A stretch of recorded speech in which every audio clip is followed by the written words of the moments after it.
Snow fell thick on the empty streets of Chicago. The city slept under a white silence, but the underworld never sleeps. Dante Valenti wasn't the kind of man who stopped for anyone. At 37, he'd built an empire from nothing, ruled half of Chicago's shadow economy, and buried every feeling he'd ever had under layers of cold ambition. He didn't flinch. He didn't hesitate. He didn't care. That's what everyone believed, and for years he believed it too. But tonight something was different. His Bentley cut through the blizzard, headlights slicing the darkness, and he was tired. Not the kind of tired that sleep could fix, but the kind that settles deep in your bones when you've spent a lifetime pretending that power means peace.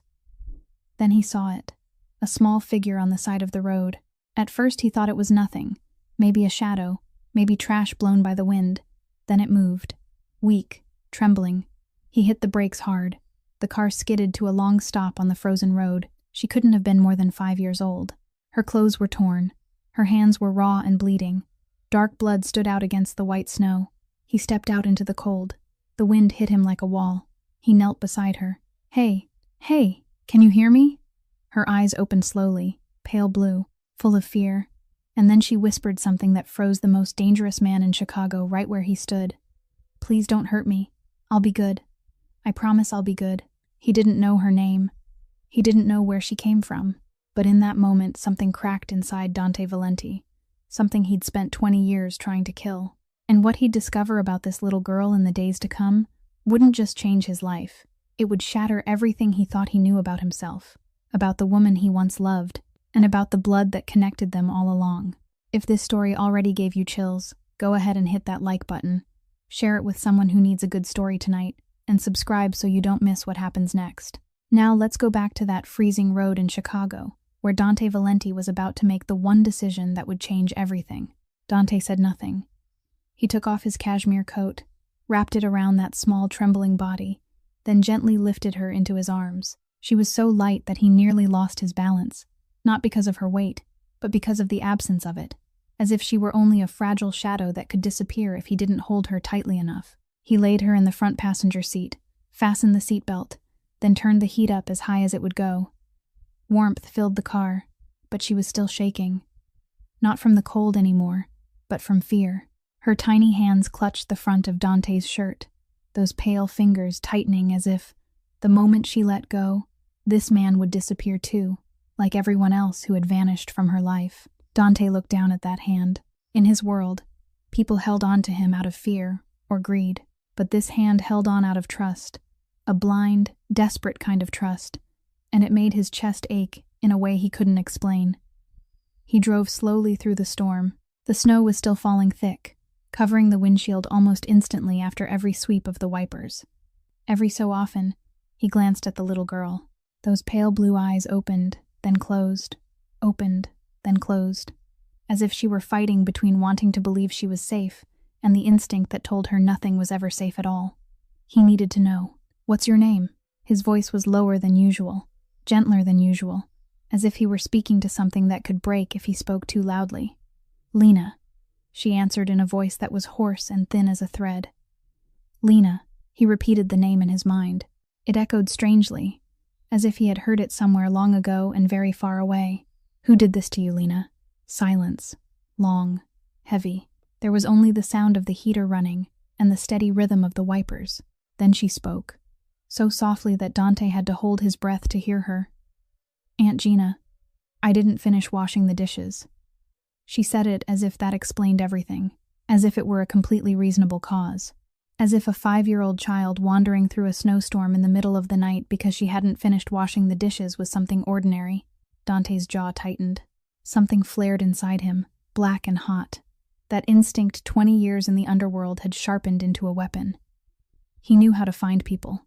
He knew how to make them pay.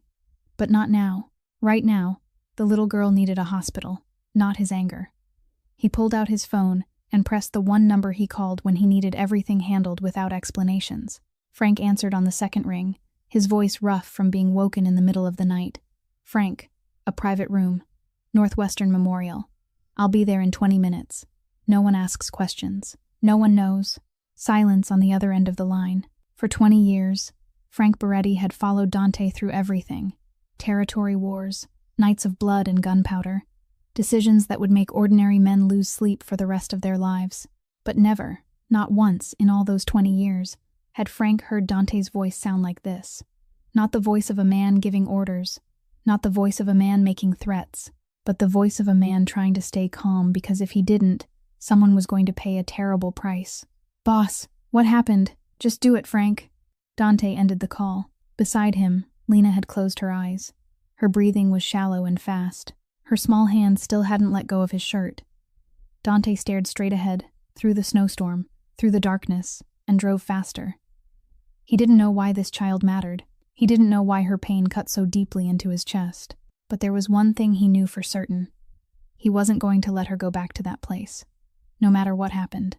20 minutes later, the Bentley pulled up at the emergency entrance of Northwestern Memorial.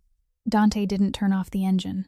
He moved around to the passenger side, carefully loosened the tiny fingers that were still clenched tightly in his shirt, then lifted Lena into his arms. She curled into his chest, her face pressed against his neck, her hot, fragile breath brushing his skin. He slammed the car door shut with his foot and ran. Not the kind of run that belonged to Dante Valenti, the man who always entered every room with a measured pace and an expression of control, but the kind of run that belonged to someone holding something that was about to be lost. The automatic glass doors opened. Harsh, white fluorescent light crashed into his eyes after hours in darkness and snowstorm. The smell of antiseptic, the sound of machines, the hurried footsteps. Dante walked straight to the intake desk. "I need a doctor. Right now." The nurse looked up. Her eyes widened, then froze. She recognized him. Everyone in Chicago recognized Dante Valenti, the name people whispered in expensive restaurants and dark alleyways. The nurse looked from his face down to the child in his arms, then back at him, then back at the child again. Fear and confusion tangled across her face. But Dante had no time for anyone's confusion. "Doctor," he repeated it, his voice no louder, but heavier. The kind of voice that made people understand that a third time wouldn't be a question anymore. The nurse pressed the emergency call button. In less than a minute, a woman stepped out from the inner hallway. White coat, black hair neatly tied back, a sharp face with not a trace of panic. Dr. Nina Castillo. She read the situation at once, without anyone explaining a thing. Her eyes passed over Dante, recognized him, then dismissed it immediately. The Valenti name had no value in her emergency room. The only thing that mattered was the child trembling in his arms. "Put her here." She pointed to the gurney. Dante laid Lena down. The little girl gave a faint whimper, her hands reaching again for his shirt. But this time, they found nothing to hold. The doctor examined her quickly. Her professional eyes moved from top to bottom, observing without touching, assessing without judging. Then she looked up at Dante. "This little girl has been severely neglected, malnourished, dehydrated, hypothermic. I have to report this by law, Mr. Valenti. That's not a choice. It's an obligation." Her voice was calm and direct, without the slightest tremor before a name that could make half the city bow its head. Dante looked at her. 1 second. 2 seconds. Under any other circumstances, looking him straight in the eye like that would have been a mistake. But tonight he wasn't a mafia boss. Tonight he was only the man who had found a child in the snow. "Report it to whoever you want. The police, the FBI, the governor, I don't care. But she doesn't leave my sight." Dr. Castillo studied him for another moment. She had seen every kind of person walk into an emergency room. Liars, abusers, people pretending to care. But what she saw in Dante's eyes tonight wasn't any of those things. She gave a short nod, then turned to the nurses. "Take her to room 3. IV fluids, warming measures, full workup. Notify the police according to protocol." The gurney rolled away. Lena lay beneath the white blanket, her little face pale under the lights. As the gurney passed Dante, she opened her eyes. Those pale blue eyes searched for him through the blur of white coats and glaring light. Her tiny hand lifted, but the gurney didn't stop, and those little fingers slipped out of reach. The emergency room doors closed. Dante stood in the hallway, alone. His shirt was wrinkled and soaked with melted snow. The smell of dried blood and antiseptic mixed in the air. He looked through the small glass window in the door. Inside, the surgical lights burned white. The shadows of white coats moved quickly and precisely. He couldn't see Lena's face from where he stood, only her tiny feet beneath the blanket, motionless. Dante Valenti had stood in rooms where human fate was decided by a single nod. He had held the power of life and death without his hand ever trembling. But tonight, standing outside this door, looking at a 5-year-old child lying beneath hospital lights, he could do nothing. He couldn't give orders. He couldn't threaten. He couldn't buy his way through it. For the first time in his life, Dante Valenti's power was completely useless, and that feeling of helplessness was more frightening than anything he had ever faced. He didn't leave. The emergency room door had been closed for more than an hour, but Dante was still standing there, in front of the glass pane, until a nurse quietly pulled a plastic chair closer to him. "You should sit down. This may take a while." He looked at the chair. White plastic. Scratched. The kind of chair every hospital had, and any man wearing a $12,000 suit would look at twice before sitting in. Dante sat without looking at it once. Time moved strangely in a hospital after midnight. There was no rhythm, no marker, only the steady sound of machines behind the door and fluorescent lights that never turned off. The hallway was empty. Every now and then, a nurse passed by, glanced at him, then quickly looked away. They knew who he was. The whole hospital probably knew by now. Boss Valenti sitting on a plastic chair in the emergency hallway, his shirt stained with the dried blood of a strange child, and with no intention of leaving. Around 2 a.m, the sound of heavy footsteps echoed from the end of the corridor. Frank Beretti appeared, wearing a black wool coat, 2 paper cups of coffee in his hands. The 55-year-old man looked Dante up and down, from the Italian leather shoes wet with melted snow to his disheveled hair, then sat in the chair beside him without saying a word. He held out one of the cups. Dante took it, but didn't drink. Silence stretched between them. Frank broke it first, as he always did. "I've arranged a private room on the 4th floor. When the little girl is stable, they'll move her there. No one asks questions. No one knows. Just like you said." Dante nodded. "Now you tell me what's going on." "I found her out on the street." Frank waited for more. There was no more. "You found a child on the street and you're sitting here, in a hospital, at 2 a.m. "Yes." Frank turned the coffee cup slowly in his hand, staring straight ahead. "You're Dante Valenti. You don't do this. You call the police, call an ambulance, then you go home. You don't sit on a plastic hospital chair waiting for a child you don't know to wake up." Dante turned and looked at Frank. "I know who I am." Frank answered him with the kind of look only 20 years standing beside each other could create. A look with no fear, no deference, only truth. "The problem is, I'm not sure you do." The words hung in the empty hallway. Dante didn't answer. Frank didn't need him to. The older man stood, straightened his coat. "I'll have men outside the building. If you need anything, call me." Frank's footsteps faded, then disappeared behind the elevator doors. Dante was alone. Alone again. But this time the loneliness carried a different weight. The phone in his pocket vibrated. Then again without stopping. He pulled it out. The screen lit up in the darkness of the hallway. 17 missed calls. Messages from his men. 2 calls from a partner out west, and 3 from a number he knew too well. Raymond Cross. Raymond Cross didn't call for no reason. When he called 3 times in a row, it meant he was smelling something, or testing whether Dante was still awake. On any other night, Dante would have called back. On any other night, Raymond would have gotten a cold, precise answer, the kind that reminded him exactly where he stood. But tonight, Dante stared at the screen for a long moment, then turned the phone off. The screen went black. Silence returned. He slipped the phone back into his pocket, leaned his head against the wall, and looked through the glass into Lena's room. Inside, the lights had been dimmed. The little girl lay beneath a white blanket, an IV line running into her small arm. Her chest rose and fell in a steady rhythm, peaceful, as if the storm outside and the storm inside her life had never happened at all. Dante had witnessed plenty of pain. In his world, pain was an everyday language. He had seen men drop to their knees and beg. He had seen women cry until they had nothing left. He had even seen those who seemed incapable of fear finally begin to tremble. But never, not once, had someone else's pain made him want to stay. Not until tonight. Not until the child lying in that room. He didn't understand why, but he stayed. The light came slowly and pale. Not the bright kind of light of an ordinary morning, but the kind of Chicago winter light, gray, lazy, slipping through the gap in the hospital curtains as if it, too, didn't want to wake up. The room on the fourth floor was quiet. The sound of the heart monitor moved in a steady, unhurried rhythm, the only sound proving that last night hadn't been a dream. Dante was still sitting in the chair beside the bed.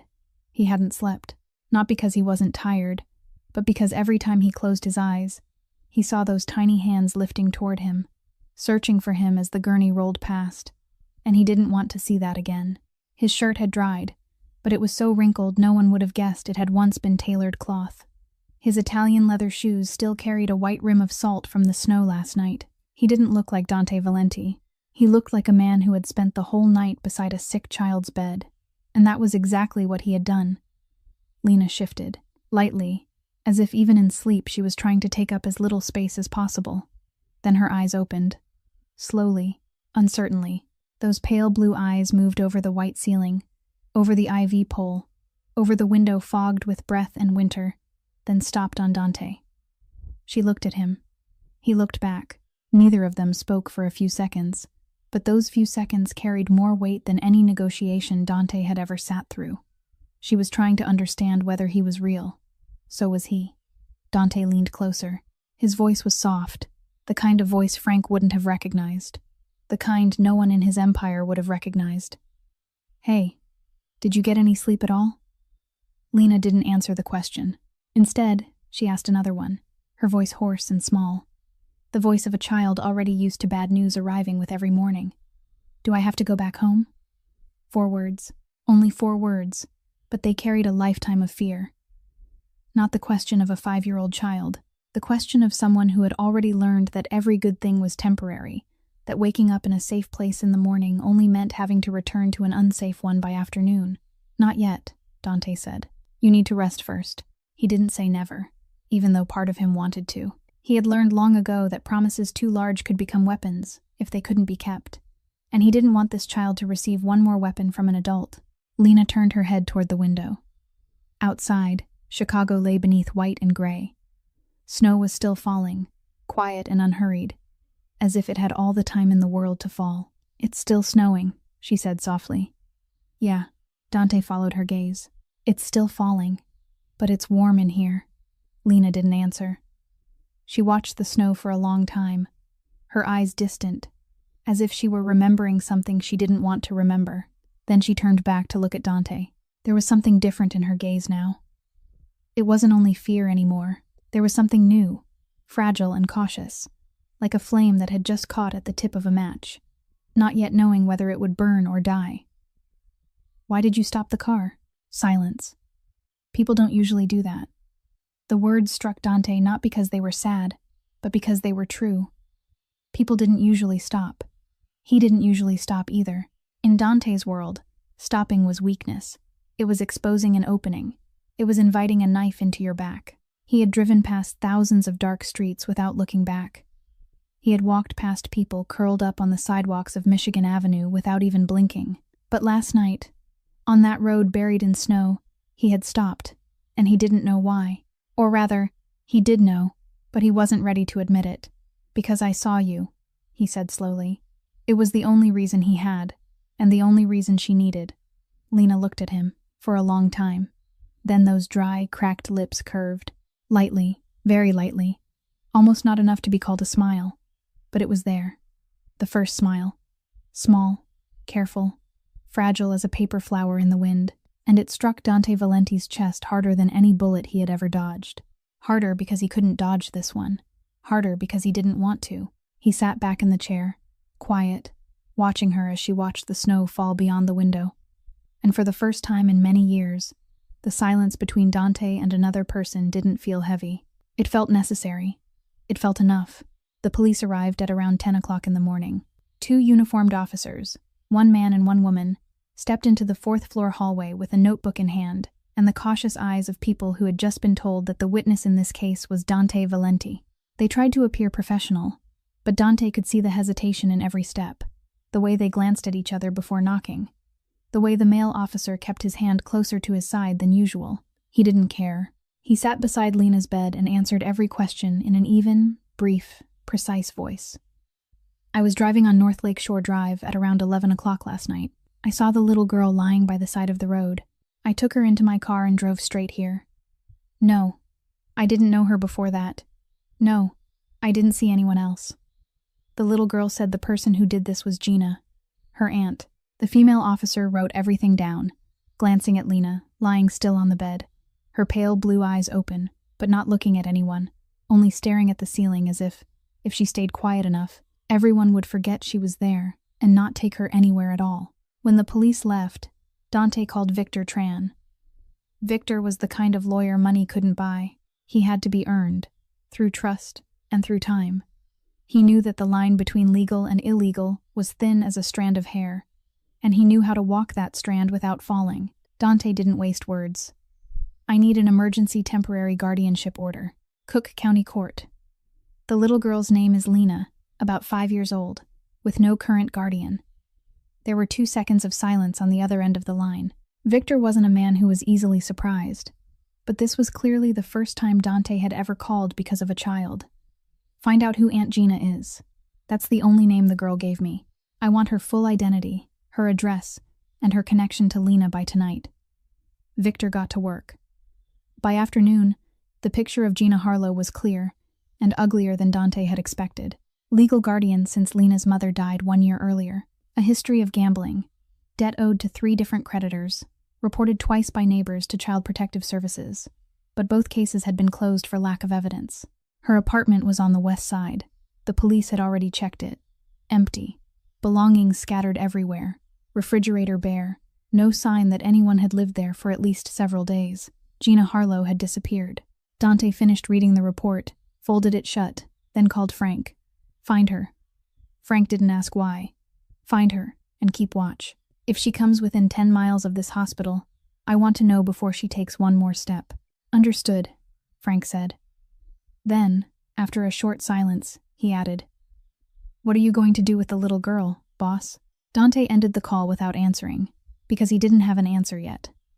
Victor called back an hour later. The temporary guardianship petition has been filed. Cook County Court will review it within 48 hours. But Dante, I have to be honest. Your background isn't the kind of thing family court wants to see on a guardianship petition. I'll have to use your legitimate company as the front and keep any attention away from your other operations. Do it. Whatever it takes. By late afternoon, Lena's room door opened again. This time it wasn't a nurse or a police officer. A woman in her 40s stepped inside, brown hair neatly tied back, wearing a gray blazer with a name badge clipped to her chest. Patricia Wells, Illinois Child Protective Services. Her eyes moved across the room, from Lena in the bed to Dante in the chair, then settled on him with an expression he had seen 1,000 times before, the expression of someone telling herself she wouldn't be shaken by power. Mr. Valenti, I appreciate that you brought the little girl to the hospital, but I need to make this clear. You have no legal rights whatsoever regarding this child. Her voice was calm, measured, every word carefully weighed. We will conduct our assessment and find an appropriate placement. Dante looked at her, not threatening, not cold, just looking straight at her with the eyes of a man who had seen too many empty promises from the system. An appropriate placement. He repeated each word. Like the 2 times neighbors reported it and the case was closed? Like a 5-year-old child wandering in a snowstorm at midnight and no one knew? That's the appropriate placement from the system you represent? Patricia Wells didn't answer right away. Her jaw tightened slightly. She wasn't used to being spoken to that directly, but she couldn't deny it either. The system isn't perfect, Mr. Valenti, but it exists to protect children, and that's why I'm here. Before Dante could answer, he felt a slight tug at his sleeve. Lena. At some point she had sat up, her pale blue eyes wide, looking at Patricia Wells, then at Dante, then back at Patricia Wells, and her hand was gripping the sleeve of Dante's shirt tightly, the small fingers gone white as they clung to the fabric as if it were the only thing keeping her from falling. Don't let them take me away. Her voice trembled. She wasn't crying, but it trembled, the kind of trembling that belonged to a child too used to being moved from place to place, too used to strange faces making promises and forgetting them, too used to being called a burden. Please. Dante looked down into those eyes. Then he bent lower, until he was level with her face, and spoke in a voice only Lena could hear. I promise. 2 words. They left his mouth before he could think, before reason could remind him that Dante Valenti didn't make promises, didn't make them to anyone. Not to his men, not to his partners, not to the people begging in front of him. A promise was a rope, and ropes were what other people used to tie you down. But tonight, in a fourth-floor hospital room, in front of a child protection worker, and beneath the cold fluorescent lights, Dante Valenti had just made a promise to a 5-year-old child, and he knew, in the very instant those words left his lips, that he would keep it, no matter what the cost. The temporary guardianship order was approved by Cook County Court 2 days later.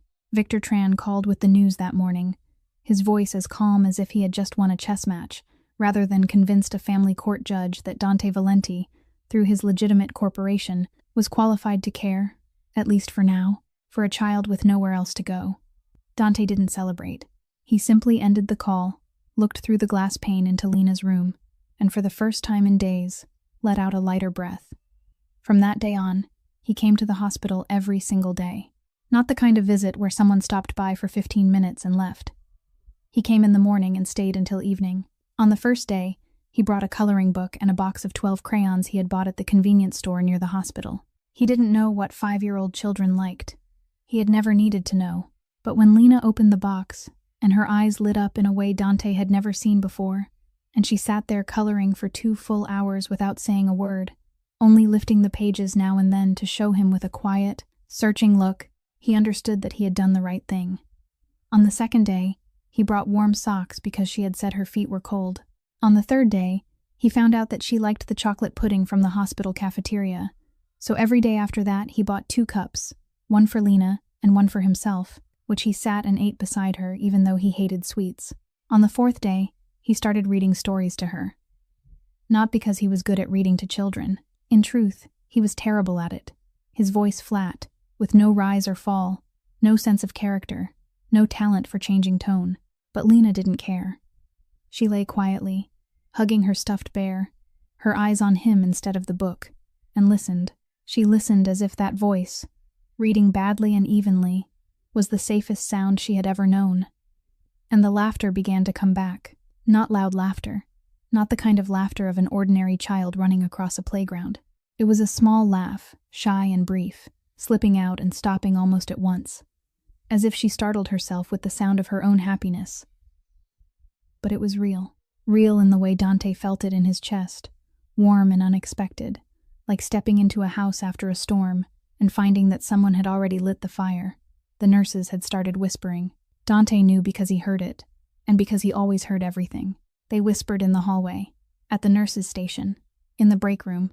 Boss Valenti, the man half of Chicago feared, was sitting on a plastic hospital chair peeling oranges for a 5-year-old girl. Dante Valenti, the man people said had never smiled in front of anyone, was sitting there reading princess stories in a monotone voice while the little girl laughed. He didn't care what they said. He had spent his whole life caring what people thought of him, controlling the image, making sure the Valenti name always came with fear and respect. But in this room, with this child, none of that meant anything anymore. One afternoon, while Dante was peeling an orange, Lena sat on the bed watching him with serious eyes that didn't belong on someone her age. "Are you rich?" Dante looked up. "What makes you think that?" "The watch." She pointed at his wrist. The platinum Patek Philippe, something he wore so automatically that he had forgotten it was even there. Aunt Gina said, "Only rich people wear watches like that." Dante looked at the watch, then back at her. "I guess you could say I don't go without much." Lena nodded, thoughtful, as if she were sorting through the meaning of that. Then she spoke again, her voice light and calm, the kind of calm that belonged to a child repeating something adults had told her, not fully understanding it, but already believing it was true. Aunt Gina said rich people never care about poor kids. Dante's throat tightened, not from anger, not from pity, but because she said it in a voice of acceptance, as if it were simply a law of the world, like water running downhill, like the sun rising in the east. Rich people don't care. That was the truth this 5-year-old child had been taught, and until the night of that snowstorm, nothing in her life had proved otherwise. Dante set the paring knife down. He didn't know what to say. He, the man who always had an answer for everything, the man whose every word was measured and calculated, was now sitting here in front of a 5-year-old child and couldn't find a single word, so he said nothing. He simply handed her the orange segment he had peeled, and when those tiny fingers took it and lifted it to her mouth, when the juice ran down her chin and she laughed because it made her hands sticky, Dante thought that maybe words weren't necessary. Maybe being here was enough. That day was the 6th day. Dante arrived earlier than usual, while the light still hadn't managed to break through the gray cloud cover hanging over Chicago. He brought the familiar cup of chocolate pudding and a new pair of socks with little cats on them, the kind the woman at the shop near the hospital had said her daughter loved. Dante didn't know whether Lena liked cats or not, but he was learning, day by day, detail by detail, the way a man who had never taken care of anyone begins to learn how to care. When he stepped into the room, Lena was already awake. She was sitting on the bed, hugging her teddy bear, looking out the window. She wasn't coloring. She wasn't singing. She was just sitting there with eyes more distant than usual. The kind of distance a 5-year-old child shouldn't have. Dante noticed it at once. He had read enough faces in his life to know when someone was inside a memory, rather than the present. He sat down in the familiar chair, said nothing, simply placed the pudding on the table beside the bed and waited. Lena looked at the pudding, then at him, then down at the teddy bear. "I'm thinking about my mom." She said it softly, as if she were afraid that saying it too loudly would shatter the memory. Dante didn't ask. He simply sat still, letting her speak when she was ready. And Lena spoke, slowly, one sentence at a time. "Mom used to sing to me. Before bed, Mom said her voice wasn't pretty, but I liked it. She sang the song about the stars." The little girl paused. Her fingers twisted the teddy bear's ear. "Then Mom got sick. She was sick for a long time. Then she didn't wake up anymore." Dante sat motionless. Each word fell into the air of the hospital room like small drops of water into a still lake, sending out ripples he could feel but not see. "Aunt Gina said it was because of me." He looked at her. "What did she say?" "She said I talked too much, made Mom tired, made it so Mom couldn't rest. She said I ruin everything." The sentence was simple. The grammar was simple. The words were simple. But it cut into Dante more deeply than any knife he had ever faced, because this child believed it, not with the kind of belief adults have. The kind that can doubt, can argue back, can tell itself that the liar is the one speaking, but with the absolute belief of a 5-year-old. The kind of belief that if an adult says the blue sky is red, the child will look at the blue sky and see red. Lena believed that her mother died because of her, believed that she ruined everything, believed that her own existence was a burden, and she was only 5 years old. Dante leaned forward. He looked straight into those pale blue eyes and spoke, his voice low but every word clear, the voice he used when he said something that couldn't be argued with.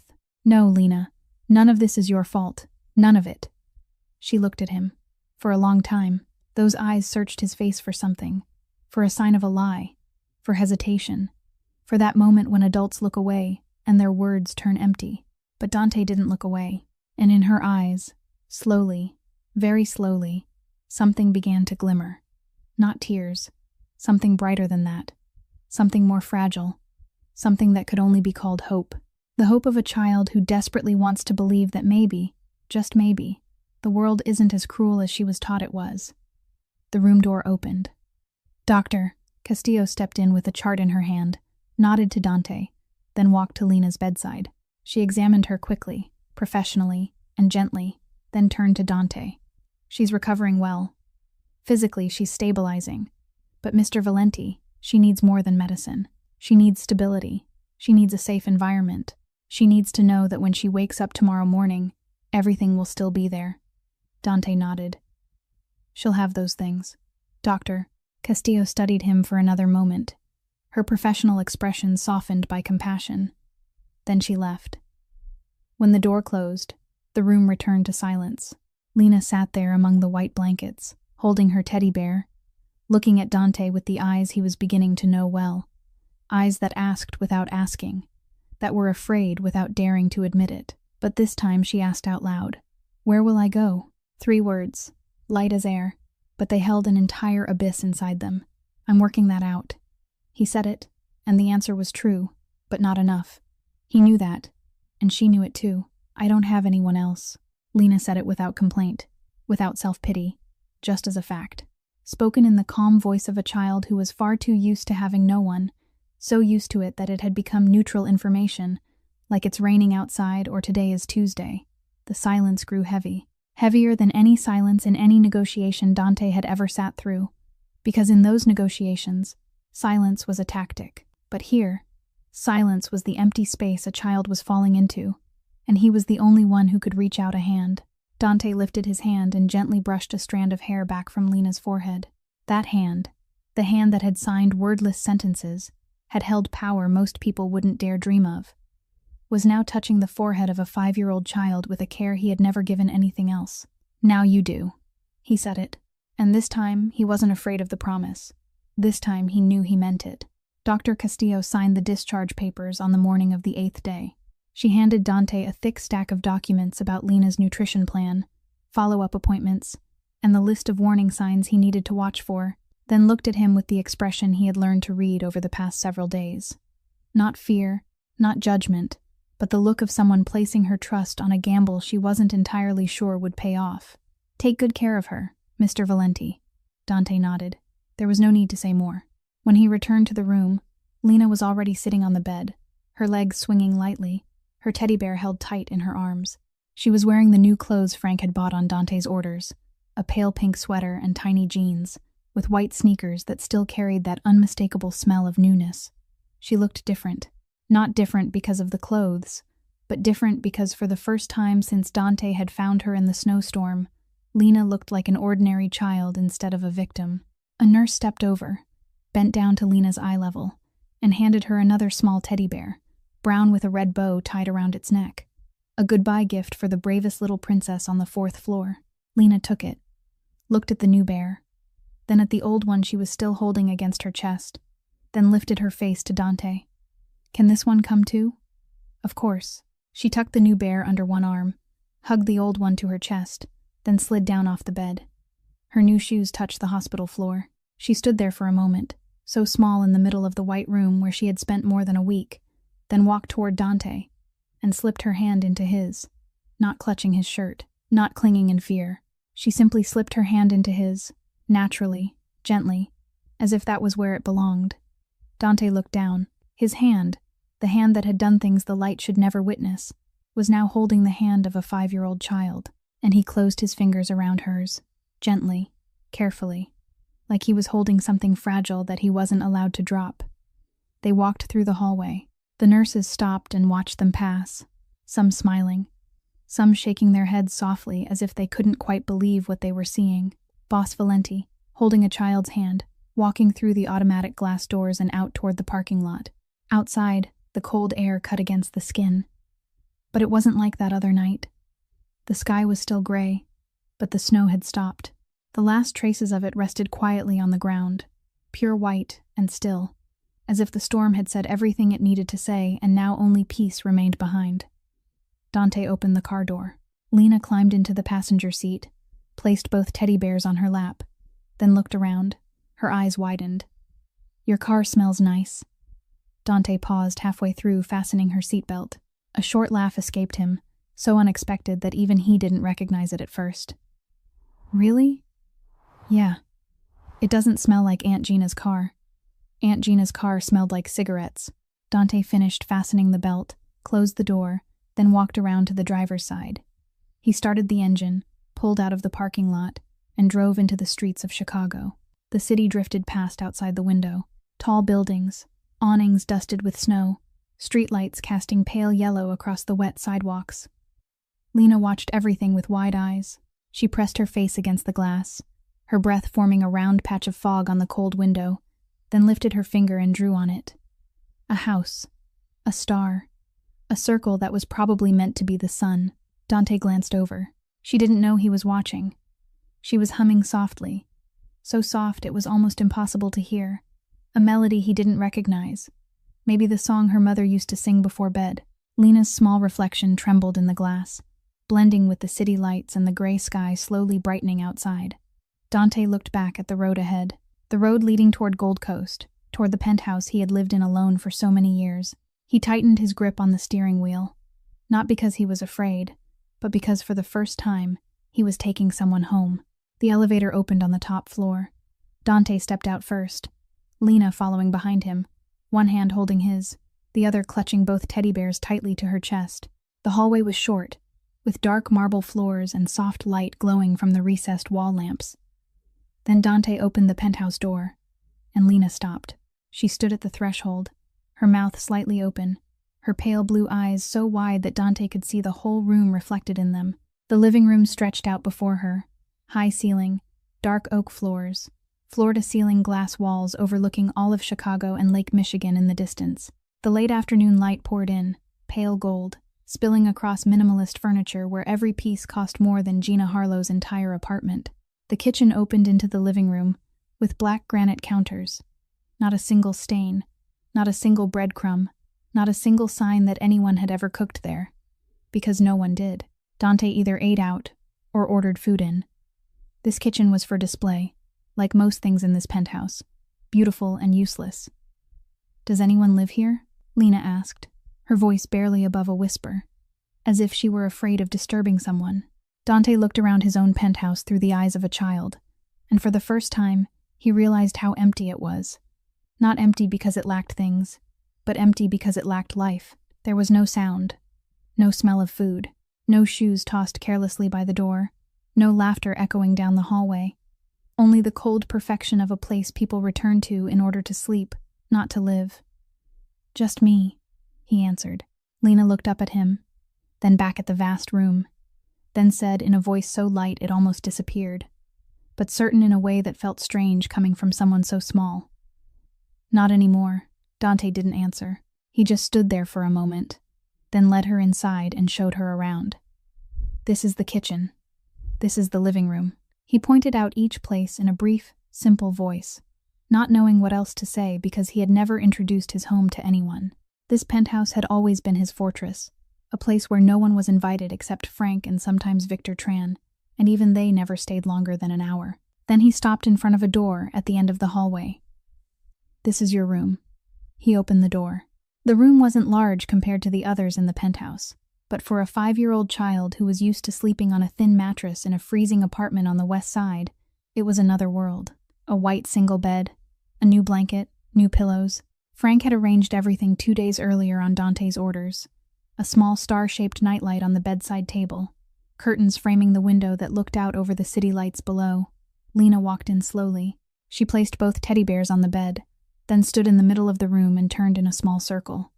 Her hand touched the bed frame, gently, then the blanket, then the curtains. Each touch was so careful that Dante understood at once. She wasn't exploring. She was checking whether everything was real, because in Lena's life, good things never stayed. They appeared and disappeared, like promises from adults, like warmth in the apartment when Aunt Gina forgot to stop paying for the heat, like her mother. Her mother had disappeared too. So Lena touched everything lightly, because she was afraid that if she touched too hard, it would vanish. They went back to the living room. Lena stopped in front of the large fireplace built into the wall, framed in gray stone, dark and cold because it had never been lit. She stood there looking at it, her head tilted slightly. "It's so pretty." Dante looked at the fireplace. He couldn't remember the last time it had been used. Maybe never. "It's even prettier when it's warm," he said. Then he added, his voice softer, almost without meaning to, "like people." Lena looked up at him. She didn't say anything, but she nodded slowly, in the way of a child who understood more than her age should allow. That night, Dante lit the fireplace for the first time. The flames flickered and spread amber light through the living room, casting dancing shadows across the walls and ceiling. Lena sat on the rug in front of the fire, hugging both teddy bears, her eyes fixed on the flames with a look of wonder. Dante sat on the sofa behind her, watching her watch the fire. When it was time for bed, he led her back to her room. Lena climbed onto the bed, placed the old bear on her left, the new bear on her right, and pulled the blanket up to her chin. Dante turned on the star-shaped nightlight. Soft golden light spread through the room, scattering star shadows across the ceiling. Lena looked up at the ceiling, then at Dante standing in the doorway. "Will you be here in the morning?" "I'll be here." She closed her eyes. Her breathing slowed, grew even, and then she was asleep. Dante stood in the doorway, one hand resting against the frame, looking into the room that for the past 3 years had been nothing but 4 empty walls with a door that always stayed shut. Now it had a star-shaped nightlight. It had 2 teddy bears. It had the steady breathing of a 5-year-old child. It had breath. And the penthouse above Chicago, the cold fortress of the loneliest boss in the city, for the first time, was no longer empty. The first day began with the smell of something burnt. Dante stood in the kitchen at 6 o'clock in the morning, a frying pan in his hand, staring at 3 pancakes blackened like charcoal. He had built an empire worth hundreds of millions of dollars, run the most complex underground network in Chicago, negotiated with men willing to kill over a shipment, but he didn't know how to flip a pancake. The batter stuck to the pan. The bottom burned black while the top was still raw. He pried one loose and it broke in half. He tried to lift the second one and it stuck to the spatula. Laughter rang out behind him. Dante turned around. Lena was standing in the kitchen doorway, hair messy, eyes still heavy with sleep, clutching her teddy bear, and laughing. Really laughing.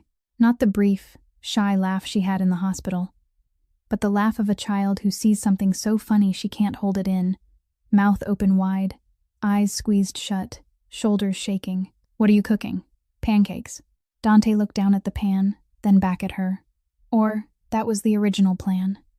Lena stepped closer, rose up on her toes to peek into the pan, then laughed even harder. "They're all black. I can see that. My mom used to burn pancakes too, but my mom burned them less than you do." Dante looked at her, then at the 3 charcoal pancakes, and something light and strange slipped out of his chest. He laughed, only a little, almost not enough to be called laughter, just the corner of his mouth lifting and a breath escaping through his nose. But it was a sound this penthouse had never heard before. The second batch came out better. Not black, just a little too golden around the edges. Lena sat on the high stool at the kitchen counter, her legs swinging, eating pancakes with honey and drinking orange juice.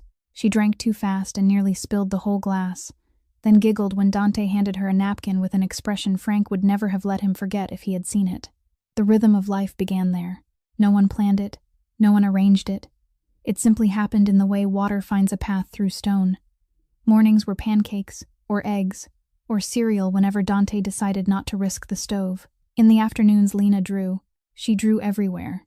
On paper, on cardboard, on the backs of documents Dante had left on the table. One time he found a drawing of a house with a smiling sun on a $2 million contract Victor Tran had sent over. He looked at the drawing for a long time, then folded the contract and put it in a drawer without signing it. While Lena drew, Dante handled business.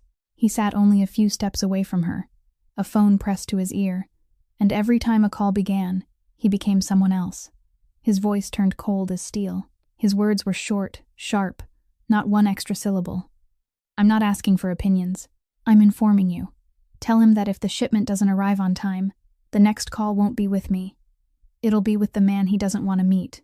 Then he would hang up, turn to Lena, and his voice would soften at once. "What are you drawing?" "A cat. It has 2 tails, because it's a special cat.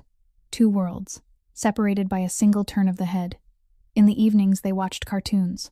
Lena chose the movies, always the kind with talking animals and happy endings. Dante sat on the sofa with his back straight, shoulders stiff, both hands resting on his thighs. He didn't know what it meant to sit comfortably.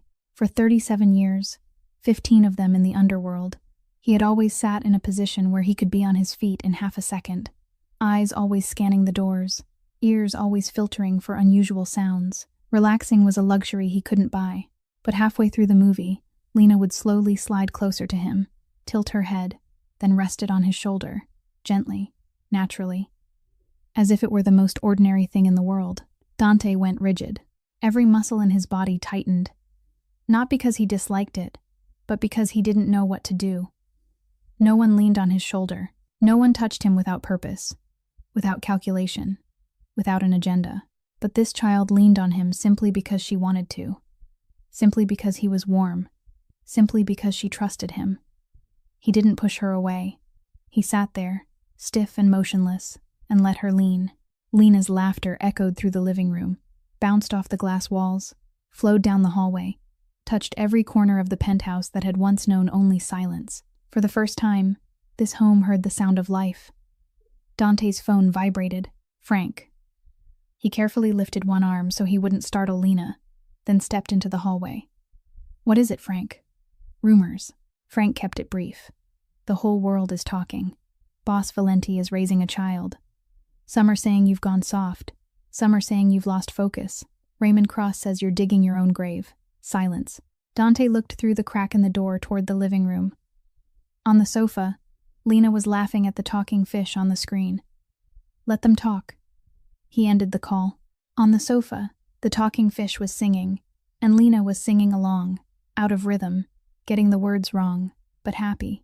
Dante slipped the phone back into his pocket, walked over, sat down on the sofa again, and this time, when Lena leaned against his shoulder, he didn't go rigid anymore. Raymond Cross heard the news on a Tuesday evening, in the steakhouse in the South Loop that he used as his second office.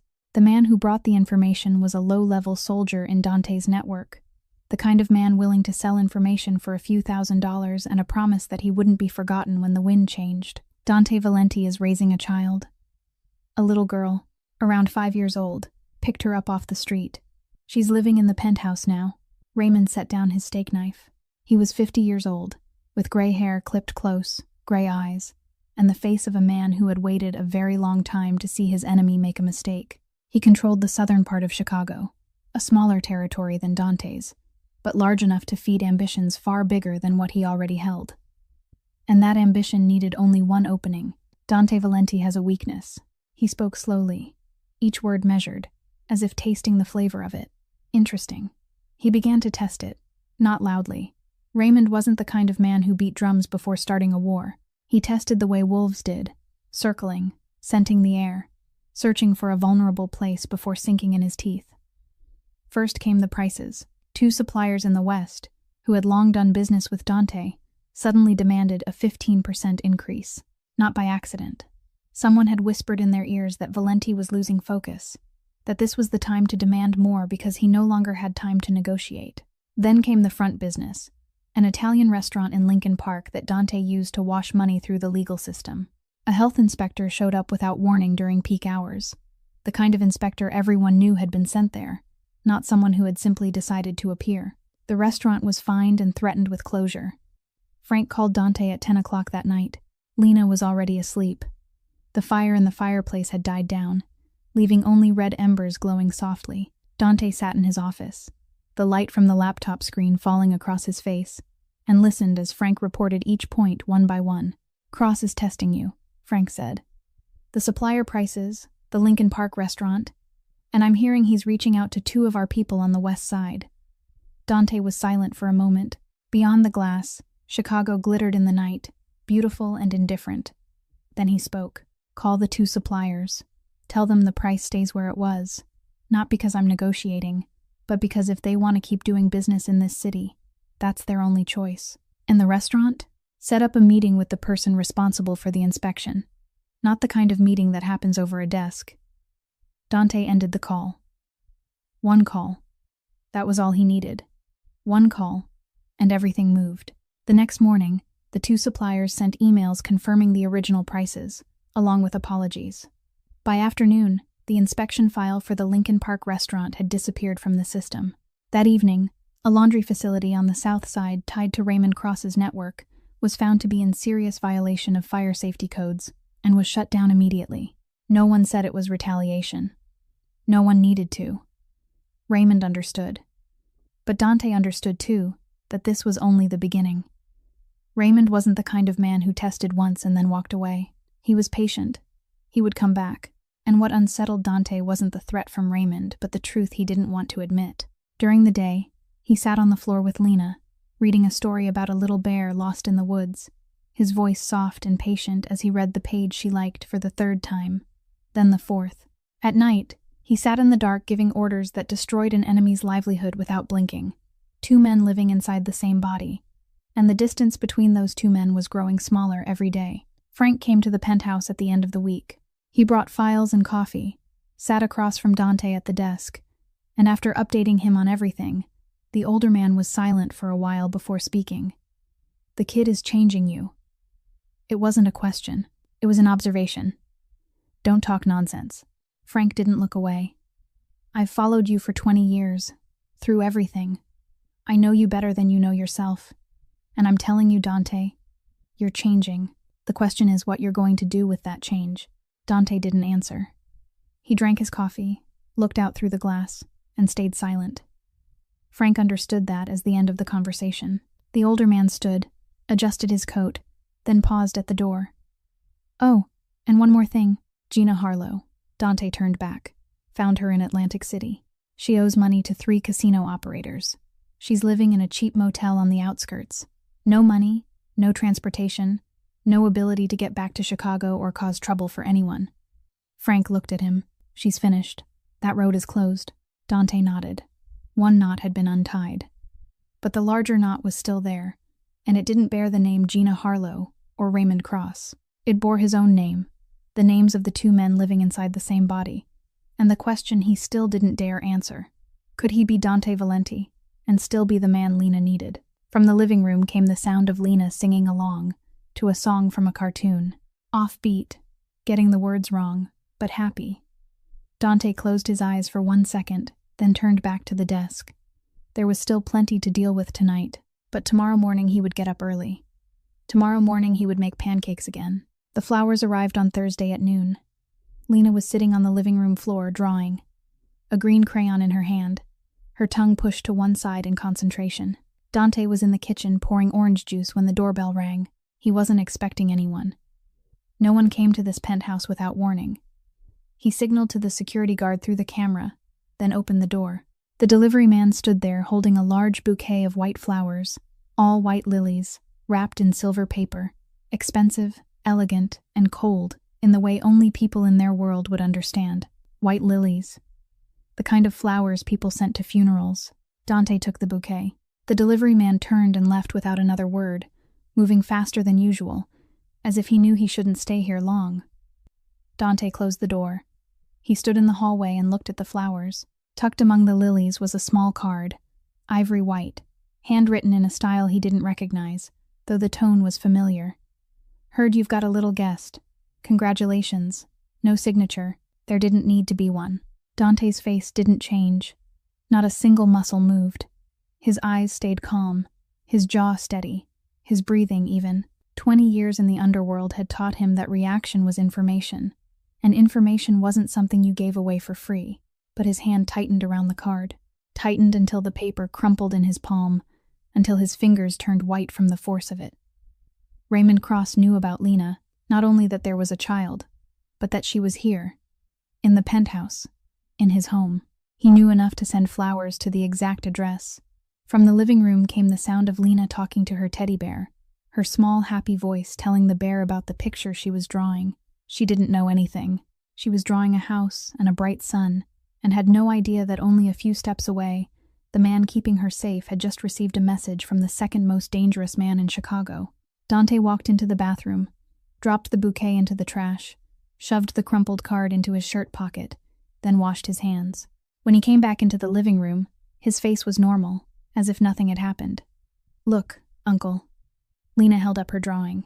A tall house with many windows, 2 people standing in front of the door, one big and one small, holding hands. Dante looked at the picture. It's beautiful.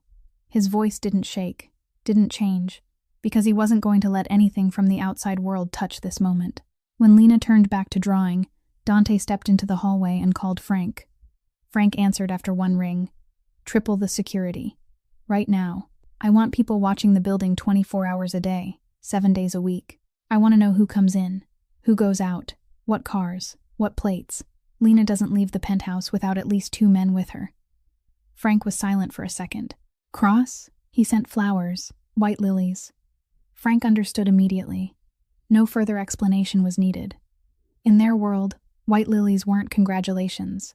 They were a reminder. I know where the little girl is. I can reach her. I'll handle it, Frank said, then hung up. Dante slipped the phone back into his pocket. He stood in the silent hallway, with the living room on one side where Lena was drawing, and the city glittering beyond the glass wall on the other. Night came slowly.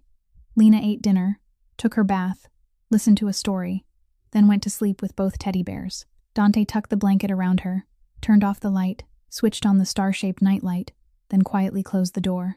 He walked into the living room. He didn't turn on the lights. He just stood in front of the glass wall and looked out. Chicago stretched below him, millions of lights flickering in the black night, bright roads cutting across the city like veins, Lake Michigan dark to the east, like a vast, empty space. Beautiful and dangerous. Dante had built everything, so no one could ever touch him. Empire, power, money, fear. All of it was wall after wall after wall, until he stood at the center, and nothing could reach him. No one could threaten him. No one could make him lose sleep. No one could make him look over his shoulder. He was untouchable. But now there was a 5-year-old child sleeping in the room at the end of the hallway, and that child had done what no enemy ever had. She had touched him. Through every wall, every layer of armor, all the way down to the place Dante had thought died long ago, and now Raymond Cross knew it. Dante stood in the darkness, looking out over his city, and for the first time in many years, he was afraid. Not afraid of Raymond, not afraid of losing power or territory or money, but afraid of losing the little girl. Afraid that the world he had built would swallow the only thing that made him want to live in it. Outside, the snow began to fall again. Lightly, sparsely, like a whispered warning that the storm wasn't over yet. The cardboard box arrived at nearly 11 o'clock that night. Victor Tran called 15 minutes earlier, his voice as brief as always. The police have lifted the seal on Gina Harlow's apartment. I had someone collect the personal belongings that belonged to the little girl's mother. There isn't much. 1 box. I'm sending it up to you tonight. Dante ended the call without asking anything else. He didn't think much about the box. At that moment, his mind was on Raymond Cross, on security, on the plan to protect Lena, on a dozen other things a mafia boss had to deal with before sunrise. The box was only a small detail on a long list. The guard brought it upstairs. Brown cardboard, small, so light that Dante almost asked whether there was anything inside at all. He set it on the desk and went back to check on Lena. She was sleeping deeply. The 2 teddy bears tucked on either side of her, the star-shaped night light casting shadows across the ceiling. He pulled her door closed, then returned to the study. Sat down, looked at the box. There was nothing remarkable about it. Ordinary cardboard, the edges slightly softened with age. No label, no mark. Personal belongings of a woman who had died, stuffed into a corner of Gina Harlow's cluttered apartment, probably untouched since the day Lena's mother passed away. Dante opened the lid. There was less inside than he expected. A few paperback books, the kind of novels sold in cheap bookstores, their spines cracked from being read too many times. A gray wool scarf, old, frayed at the edges, still carrying the faint trace of perfume time hadn't fully erased. A pair of round-framed glasses, a small leather notebook. Inside it, lines of handwriting Dante didn't read. Not yet, because what he saw next made everything else disappear. An envelope. It lay at the bottom of the box, yellowed around the edges. An ordinary envelope with nothing remarkable about it except that it had been hidden carefully beneath everything else, as if whoever put it there had wanted to keep it safer than anything left behind. Dante took the envelope out. Light. Thin. He opened it. Inside was a photograph. He pulled it free, and the world stopped. A woman, long black hair, bright eyes, a wide smile. The kind of smile that doesn't need effort. The kind of smile that makes an entire room brighter. She was holding a newborn baby, wrapped in a white blanket, pressed against her chest. Behind her was the wall of a small apartment, afternoon light falling in through a window. The photo wasn't beautiful in any professional sense. Slightly blurred, a little crooked, taken quickly on a phone. But that smile was perfect, and Dante knew that smile, knew it in his bones. Knew it because 6 years ago, that smile was the last thing he saw before she turned, walked away, and never came back. His hand began to shake. He turned the photograph over. On the back, written in blue ink faded almost to nothing with time, were 2 handwritten words. Abigail Stone. The study fell into silence, the kind of silence Dante could feel pressing against his ears, his chest, everything inside him. Abigail. He didn't say it out loud. His lips only moved, his breath coming shallow and heavy. Abigail Stone. The girl he met 6 years ago, when his empire was already cast in iron. Yet she was the only one who still saw the Italian kid hidden beneath the layers of power, rage, and ambition. The daughter of a federal judge, smart, stubborn, unafraid of him even though she knew exactly who he was. The girl who looked into his eyes and saw what no one else ever bothered to find. The girl who loved him. And then one morning, without warning, without explanation, she said she had to go and disappeared. Dante had searched. In those first months, he searched. But Abigail knew how to vanish. A judge's daughter. She knew the system, knew how to erase a trail. And in the end, Dante stopped. Not because hope was gone, but because he buried it. Buried her in the same place he buried everything that made him weak. Then built an empire on top of the grave. And now, 6 years later, she was looking up at him from an old photograph, smiling, holding a newborn baby he had never known existed. His hand still trembling, Dante looked back inside the envelope. There was one more sheet of paper. He pulled it out. A birth certificate. State of Illinois.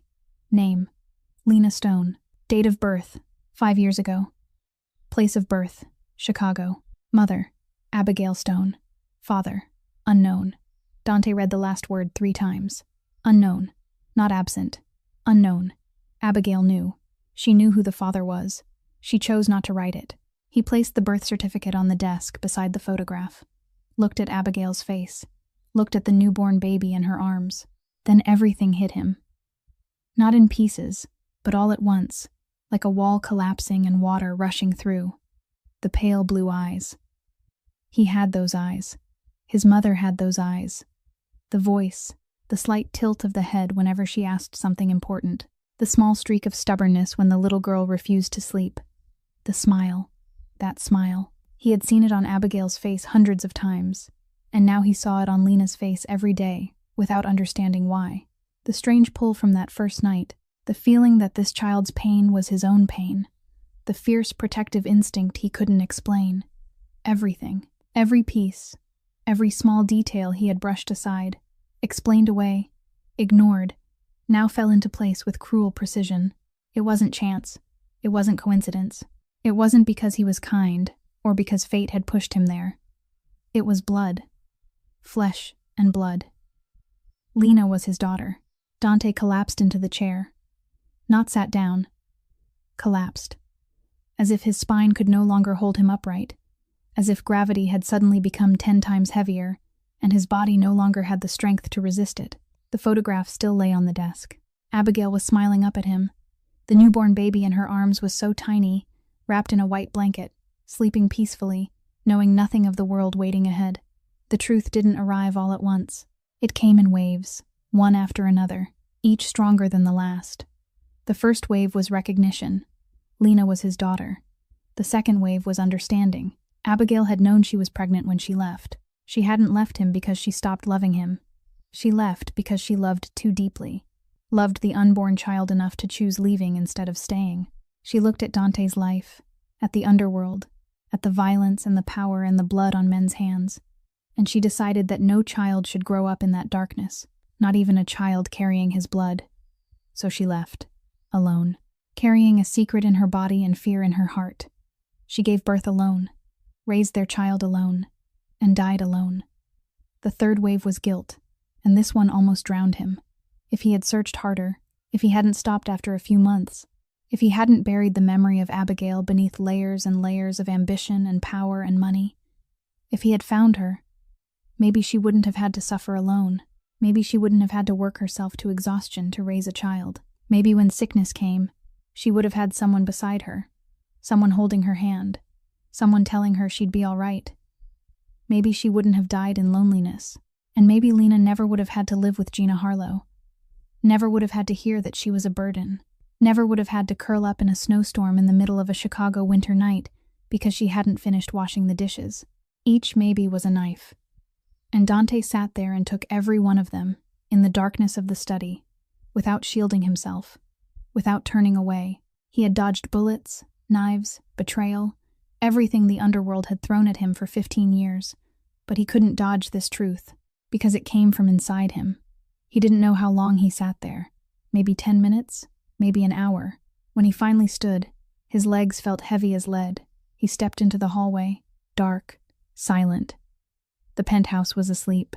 He walked toward Lena's room, one slow step at a time, like a man moving through a dream. The door was slightly open.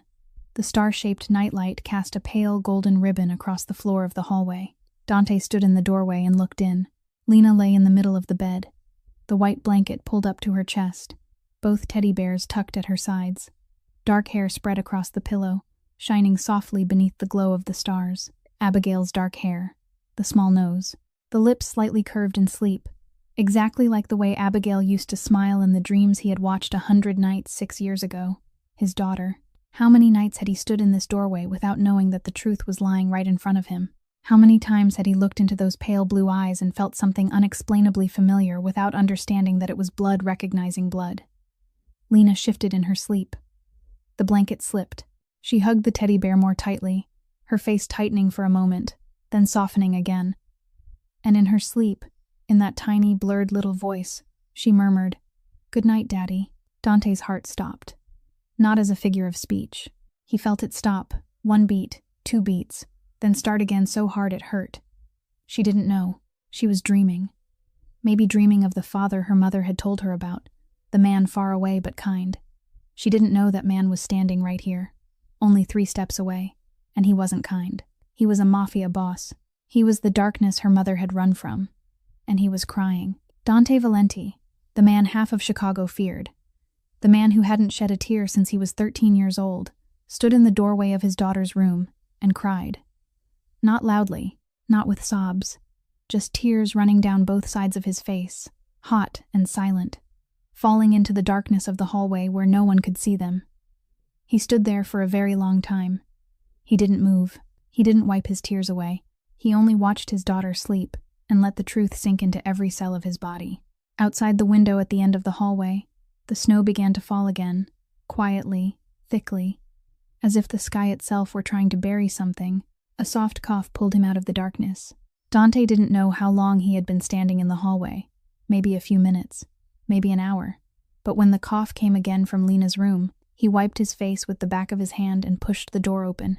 She was already sitting up, hugging her teddy bear, her eyes open but still heavy with sleep. The star-shaped nightlight cast faint moving shadows across the walls. Lena looked at him, blinked a few times, then tilted her head. "You're not asleep yet?" "I couldn't sleep." "Me neither." She pulled the blanket a little higher and looked down at the teddy bear in her lap. Silence settled for a moment. Then, in the small voice she only used when speaking about the things that mattered most, Lena said, "I was dreaming about Mom." Dante sat down in the chair beside the bed. He didn't say anything. He just sat there and waited, the way he had learned over the past days that with Lena, silence wasn't an empty space that needed filling, but a place she needed in order to find her way to the hardest words. Mom used to sing to me. When I was sick, she sat on the bed and sang. She said her voice was bad, but I liked it. I liked it because she only sang that song for me, not for anyone else. She paused. Her fingers twisted the teddy bear's ear, the habit Dante had come to recognize as the sign that she was trying not to cry. Mom said my dad was far away. Dante sat perfectly still. Mom said Dad was a good man, just very far away, so he couldn't come. Mom said one day Dad would find me. She looked up, those pale blue eyes glowing beneath the starlight, and said in a voice so calm it hurt, "I guess it wasn't true. Dad never came. Mom died and Dad still didn't come. Aunt Gina said there wasn't any Dad at all. She said Mom made him up so I wouldn't cry." Every word fell into Dante's chest like stone. He swallowed hard, his throat tightening so badly that each breath had to force its way through, because Abigail hadn't made him up. She had told the truth.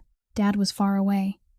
Dad was a good man. She had told Lena the things she wanted to believe, the things she may have needed to believe in order to keep going, that the man she loved, even if he lived in darkness, was still good somewhere deep inside, and that one day he would find their child. "Sometimes people make mistakes, Lena." Dante spoke slowly, one word at a time, his voice low and heavy. "Sometimes people don't even know what they've lost until it's already too late." Lena tilted her head and looked at him with the same gaze he had first seen in the hospital. A gaze far too old for her age, a gaze that read people. "You talk like you knew my mom." Dante drew in a long breath. Slowly, he filled his lungs, then let the air out just as slowly. He looked into the eyes of his daughter, the child he hadn't known existed for 5 years, and told her the truth. "I knew your mom. A long time ago." Lena's eyes widened. "You really knew my mom?"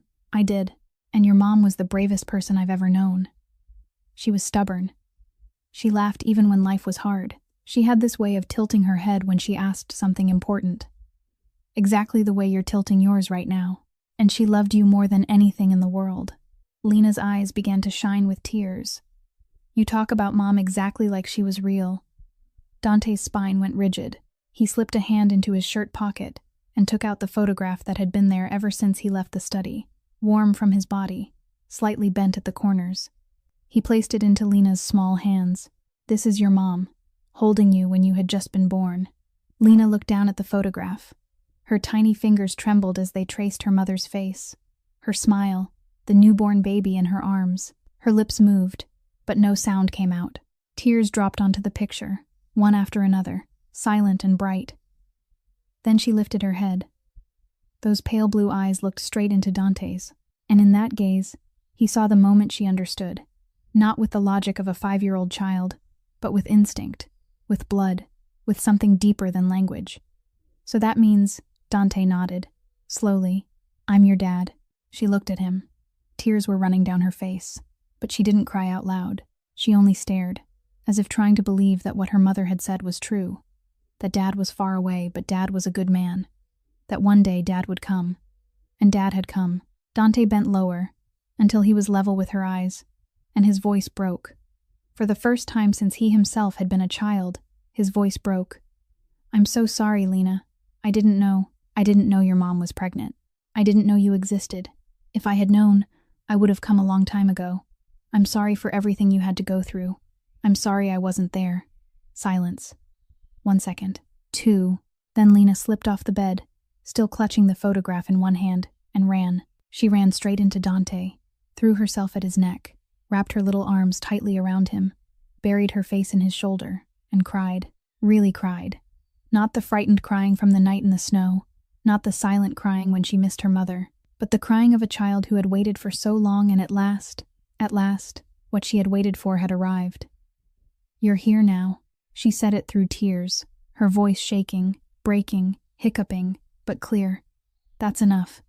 Dante held his daughter, held her tightly, his hands, the same hands that had done so many things the light should never have seen, wrapped around that small body and kept her there, as if by holding her tightly enough, the darkness of 15 years would never find its way in. He closed his eyes. Tears ran down his face. The weight of all those years, all those walls, all those layers of armor, fell out of his chest at once, heavy and light, painful and warm. And in that small room, beneath the glow of the stars, with the photograph of the mother they had lost pressed between the two hearts that had finally found each other, Dante Valenti felt whole for the first time in his life. Not whole because of power, not because of money or empire or the fear of other men, but whole because of the child in his arms, because of his daughter, because she was blood of his blood. Outside the window, the snow was still falling, but in this room, something had melted. The news reached Raymond Cross within 2 days, not from a low-level underling this time, but from a deeper source, the kind of source Raymond had cultivated with money and patience over many years. The little girl wasn't a child picked up off the street. She was Dante's biological daughter. His daughter, his real flesh and blood.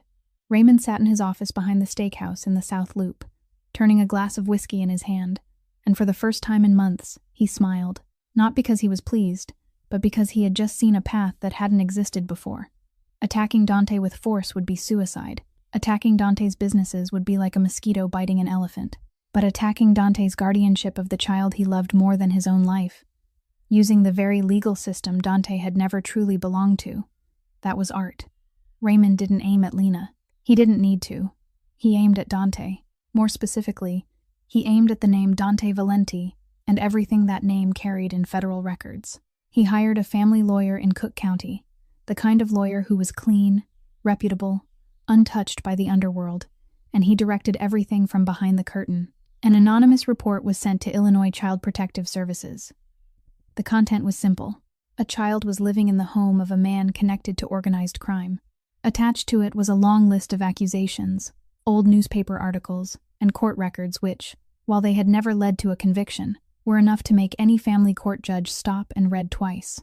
Patricia Wells called Victor Tran on Monday morning. Her voice was tight and careful. "We've received a new report. I'm required to reopen the assessment." Victor called Dante immediately afterward. "Someone is trying to break you." An anonymous report was sent to CPS, detailing your background and requesting that your temporary guardianship be revoked. Cook County Court will have to review it again. Silence on the other end of the line. Then Dante asked, his voice flat as a frozen lake, Who's behind it? Victor didn't answer right away, but they both knew. There was only one man with the motive, the resources, and the patience. Dante ended the call and sat still in his study. From the living room came the sound of Lena talking to her teddy bear, cheerful and light, knowing nothing. And the truth struck him again, sharper and more precise than before. The underworld. That was it. The very thing he had spent 15 years building was now turning back to bite him. Abigail left because of it. She had looked at Dante's life and seen that their child wasn't safe in that darkness. 6 years ago, she had been right. And now Raymond Cross was proving that she was still right. Would a family court let a mafia boss raise a child? Raymond didn't even need to ask the question. It had already been living in Dante's mind since the night he learned the truth. He just hadn't wanted to face it. That night, Frank came over. He didn't bring coffee. He didn't bring files. He only came, sat down across from Dante in the dark study, and waited. Dante spoke first. I built this empire for 15 years, Frank. From nothing. Brick by brick. Street by street. Connection by connection. 15 years. Frank nodded. And what did you lose? The question hung in the air. Simple. 5 words.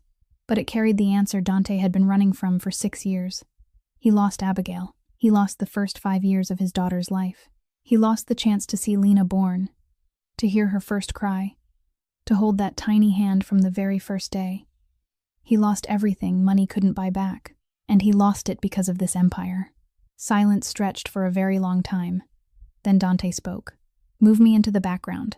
Frank looked at him. I'll still be there, but not on the front line anymore. Start making it legitimate, Frank. Clean businesses first, then the rest changes over with time. You run the underground operations. I'll stay behind the curtain. You're serious. I'm not retiring. Dante looked at Frank with the same expression the older man had seen only once before, 6 years earlier, the night Abigail left. I'm changing direction, because this time I'm not losing anyone else. Frank nodded slowly. There was no need to say more. After 20 years together, some things didn't need words. Then Dante called Victor Tran. The call lasted 47 minutes. By the time it ended, the plan was finished. Victor didn't attack Raymond directly. He was too smart for that. Instead, he used the very thing Raymond had used against Dante, the system. For years, Victor had kept files on every rival's operations, not for blackmail, but for defense. Now it was time to use them. A series of pieces of evidence about Raymond Cross's illegal activity, money laundering through a restaurant chain, federal tax evasion, financial fraud, was sent to the FBI office in Chicago through an independent intermediary lawyer with no connection to Dante or anyone in his network. Clean, quiet, no trail. 10 days later, the FBI raided the steakhouse in the South Loop at 7 o'clock in the morning. Raymond Cross was arrested before he could finish his first cup of coffee. The news spread through Chicago within hours. Dante read it on his phone while sitting on the living room floor. Lena beside him, coloring a new picture, one with 2 people, one big and one small, standing beneath a bright sun. He turned off the phone, set it aside, and picked up the orange crayon. Want me to color the sun? Lena nodded eagerly. The mafia boss of Chicago sat on the floor coloring a sun with an orange crayon, and outside the glass walls, his city kept turning, kept moving, kept being dangerous. But in this penthouse, within arm's reach of his daughter, Dante Valenti had made his choice. He was still dangerous, still brilliant, still Dante Valenti, but now he used all of those things to protect instead of destroy. And that was what Abigail had always wanted to see in him. The next morning, for the first time all winter, sunlight poured across the Gold Coast penthouse. Not the weak, pale, gray light Chicago knew so well, but real sunlight, warm and golden, cutting through the glass wall and spilling across the oak floor, as if someone had pulled back the curtain on the whole sky. Lena sat at the kitchen counter, her hair tousled, her legs swinging, with both teddy bears beside her like 2 honored guests. She was laughing. Not the brief, hesitant little laugh from those first days at the hospital, but a bright, open laugh, the laugh of a child who knows that when she wakes up, everything she loves is still there. Dante stood at the stove, pan in hand, while 3 pancakes were moving from golden to black at their usual pace. He flipped one. It broke in half. He flipped the second. It stuck to the spatula. The third one didn't even need flipping because the burnt smell said everything for him. Dad burned them again. Lena said it. then tipped sideways, laughing on the stool, the kind of laugh that made her whole body shake, almost sending the orange juice on the counter spilling, exactly like that first morning. Dante looked at her. He didn't look at the burnt pancakes. He didn't look at the batter smeared across the granite counter. He looked at his daughter laughing and committed it to memory. He memorized that sound, the angle of her head when she laughed, the way her eyes narrowed, the way that smile lit the whole kitchen more than any lamp ever could. He memorized it because he had lost 5 years. 5 years of laughter he never got to hear. 5 years of breakfasts where he never got to burn pancakes. 5 years he would never be able to get back. So from now on, he would remember everything. After breakfast, the second batch of pancakes was still a little burnt, but Lena ate every bite and declared them better than yesterday, and Dante took her out onto the terrace. The sliding glass door opened. Cold air rushed in, but it wasn't like the air from the past weeks. It didn't cut into the skin anymore. It felt clean, fresh, carrying the scent of something beginning instead of something ending. The terrace was covered in a thin sheet of untouched white snow. No one had stepped on it. Not a single footprint. In the distance, Lake Michigan stretched wide, its surface glittering beneath the first sunlight, as if someone had scattered millions of broken mirrors across the water. And the sky, for the first time all through that long winter, was clear. Lena stepped out first. Her little shoes left prints in the white snow, step by step, sharp and clear, as if she were riding across the earth with her own existence. She stopped in the middle of the terrace, tipped her face up to the sky, then turned back to look at Dante. Dad. The snow stopped falling.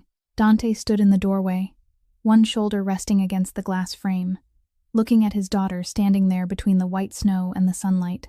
A soft wind stirred the bare branches in the planters at the corner of the terrace. Lena's hair lifted lightly. Her eyes shone, and he smiled. Yeah, the snow stopped falling. Lena ran back to him. Her little shoes crunched over the snow. She took Dante's hand, both of her tiny hands wrapping around his large one, then looked up. So, we get to start over now, right? Dante looked down into those pale blue eyes. Abigail's eyes, his mother's eyes, his daughter's eyes, and he said, "We've already started." Lena held his hand more tightly. The sunlight fell across their shadows on the snow. One large, one small, joined together. "I love you, Dad." Dante bent down. His voice was soft, but steadier than any order he had ever given. Steadier than any threat, any negotiation, any decision from 15 years of power. "I love you too, sweetheart." The wind moved gently through the branches. The sky was clear. Lake Michigan glittered, and the two of them stood there, high above Chicago, in the white snow and the light, holding hands. The snow had stopped falling.